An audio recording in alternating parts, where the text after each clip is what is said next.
Hey everybody, my name's Eric Konovalov and welcome. Hope you guys are doing great.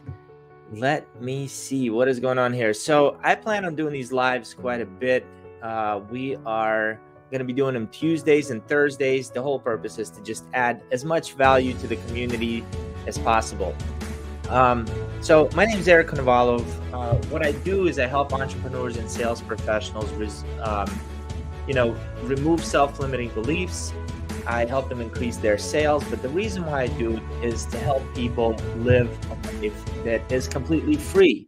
Let me get this music out of here. I came up with some notes. So wherever you're watching from, let me know in the comments so I see, because we're streaming live on Facebook in my page, in the Facebook group, Relentless Goal Achievers. We're on LinkedIn, we're on YouTube, we're on X, which is formerly known as Twitter.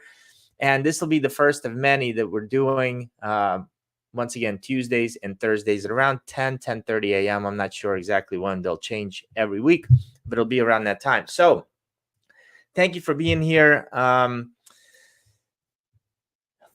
This is a big topic. I used to be that sales guy. For those of you who don't know me, I got out of the Marine Corps back in 2006. And the first job I got into was selling copiers in Baltimore, like going door to door, knocking on doors. And I learned so much from selling copiers.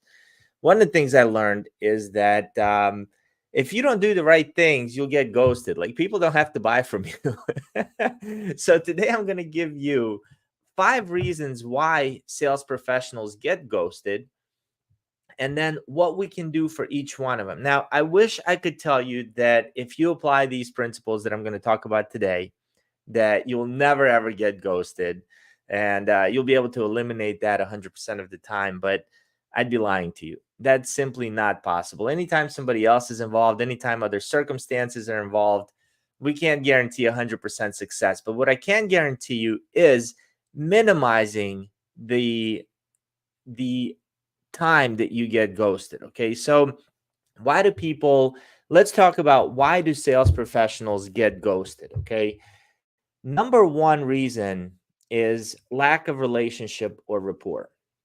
And I'll dive into each one of these later and share with you exactly how you can go about building rapport, how you can go about building your relationships that are really effective, right? So number one is lack of relationship or rapport. Number two is, look, your buyer's confused. We've left them confused. They don't really know what it is we're selling here. And therefore, a confused mind will always say no. Number three is poor communication of next steps. Number four is timing. This just may not be a priority for them. And number five, they found a better option than what you were offering. Hey, that happens. We don't always have the best option, right? By the way, if you have not done so yet, be sure that you join our Facebook community, Relentless Goal Achievers. There's a lot of cool stuff going on in there. So what can we do to build rapport? That's question number one, right? You're meeting with your client for the very first time. They don't know you. You don't know them. How can you build rapport? Well, number one is add tremendous value to them. And we hear this everywhere. But how do we add tremendous value when at first they're seeing us as a salesperson? Like, they don't see us as nothing more than just a salesperson. So what can we do to add tremendous value to them? Well, here's some things we can do. One, find out who is their target client and then refer somebody to them. Become an extension of their team. If you're the person that's constantly referring people into their business and helping them grow, whether they've bought from you or not, they're not going to want to ghost you. Why? Because they want you to continue referring people. They want to build that rapport with you at this point, and they're going to want to build that relationship with you.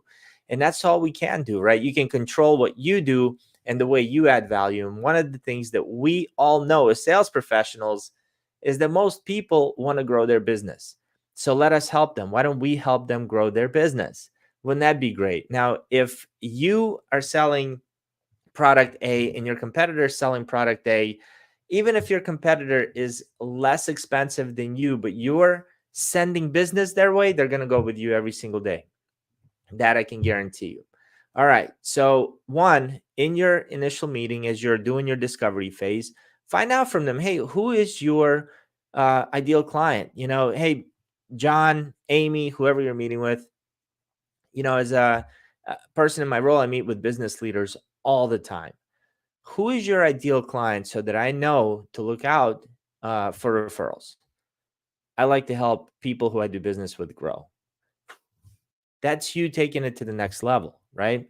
Number two, ask them what their number one challenge is right now, even if it's not something you solve, even if it's not something you're able to solve. Maybe it's, someone who can help them solve it, right? Become that value add to them, become that extension to their team. Most people are low on resources right now, time being one of them, right? So if they don't have to go research a certain solution and you have the solution for them, that's going to go a long way in building trust, building rapport. And then at the end of the day, do what you said you're going to do. That's probably the fastest way to build trust with somebody. Doing what you said you're going to do. If you say you're going to follow up at this point, follow up. If you said you're going to make an introduction, make an introduction. If you said you're going to make an introduction and you're not able to make that introduction, send a message saying, hey, I know I said I was going to make an introduction, not able to do it. My apologies. Here's how I'll do it next time, right? Or here's what I'm going to do instead. All right. Number two reason people get ghosted is your buyer is confused. Buyer is confused. So for example, and trust me, I've done this before. In my earlier days in sales, we sold, IT services, document management software, copiers, printers, managed print services, big screen TVs that you can put in conference rooms. So when I would show up, I would just tell them everything we had. Hey, we're really good at this, this, and this, and this. What do you want, right? Kind of like a catalog. And I would get ghosted. And what I realized is that it's my job as a sales professional to figure out what are their challenges, even if they don't understand what the solution is, figure out what their challenges are, and then come up with a way that I can help them through my products or services. And I think most sales professionals show up and they pitch their whole solution without ever hearing what the client needs. And they miss a boat. That leaves the client confused and they don't want to pick up your phone anymore because they don't really even know what to tell you after that. So in our arsenal, by the way, I've created the 5 types of questions that you should ask when you're doing your due diligence in your discovery call or on your initial meeting. There are 5 types of questions. It's literally a buyer's journey that we take people through. So check out our arsenal in our comments section. Look at the comments. I've put a link for the arsenal in there. And if it's not in there, we'll put it in after this call, but it's all free. relentlessgoalachievers.com/arsenal-welcome. Free, completely free tools that I get from my podcast guests, things that I've created, PDFs, videos, trainings that will help you sell. So be sure to take advantage of that. It's my gift to you. All right. Number 3 reason why people get ghosted is poor communication of next steps. One of the best advice I ever received as a young sales professional was never leave a meeting without scheduling your next steps. And many of us do, don't we? We leave meetings, we don't schedule the next step. And then everybody's confused. You don't know what the expectation is. No follow-up, we get ghosted. Or when we do try to follow up, we get ghosted. So do yourself a favor. Always schedule your next steps before leaving. Hey, Mr. Customer, what would you like our next steps to be? They'll say, oh, let me think about it. Okay, wonderful. Can we have a follow-up call on how long do you need to think? Maybe next Thursday at 10? Does that sound good? Great. Do you have your calendar? Awesome. I'll just send you an invite right now. If anything changes, we can reschedule. But if you can get the meeting set before the next step or before you leave, chances of you being ghosted go down drastically. So be sure you do that every single time. Number 4 is timing. Hey, this isn't a priority, right? So you can say, yeah, that the timing wasn't right. And I would agree with you that timing won't be right all the time. But if they took the time to meet with you, I would want to know why. If somebody says, yeah, this is great, just not the right time, I would say, hey, John, just to make sure we're on the same page, why did you agree to take this meeting with me today? And you're going to understand, oh, you know, Eric, in the next 6 months, we're going to be looking at this, and I'm starting to do my due diligence now. I'm talking to a lot of companies, and I want to see what's out there, what's available, open up my mind. Great. When do you think you're going to get serious about actually considering people? Oh, we think, you know, in the next 45 days or so. Wonderful. And what I'm going to do is I'm going to touch base with John every 15 days or so. Every few weeks or so, I'm going to either send an article, I'm going to reach out, do something, add a little bit of value, give him a little bit of information, just stay in front of John, because you know what? Your competition is not going to follow up. Most of them are going to forget. That's just the nature of sales. And if you're the one that continues to stay in front of them, then you're going to have a leg up when it's time for them to make that decision.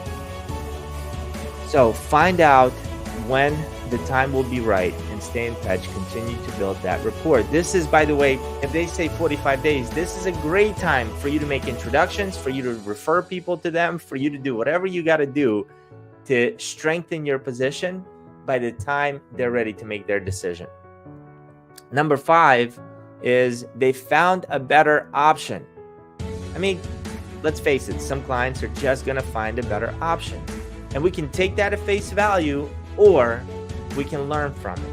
So if you get ghosted and you get a chance to get in front of them, a nice email could say, hey, did you decide to go with somebody else?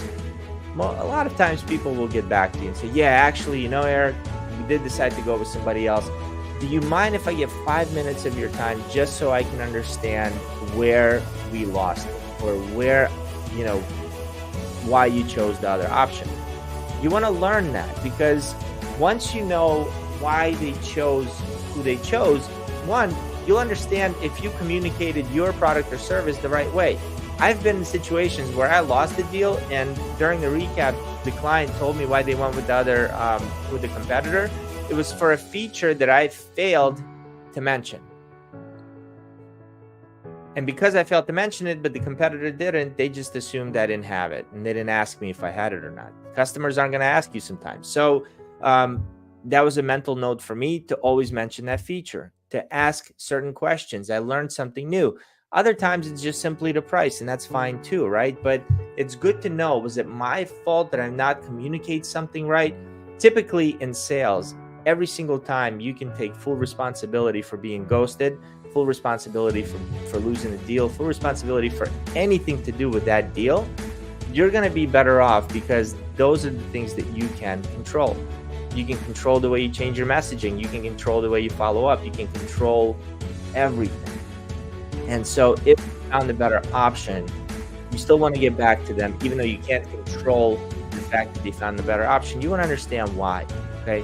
So these are the 5 reasons why people get ghosted and how to prevent them.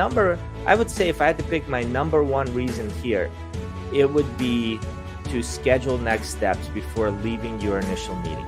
That's the most important thing you can do at the end of every sales call. All right, guys. So if you're not yet in our Facebook community, be sure to join. Be sure to join the Relentless Goal Achievers community.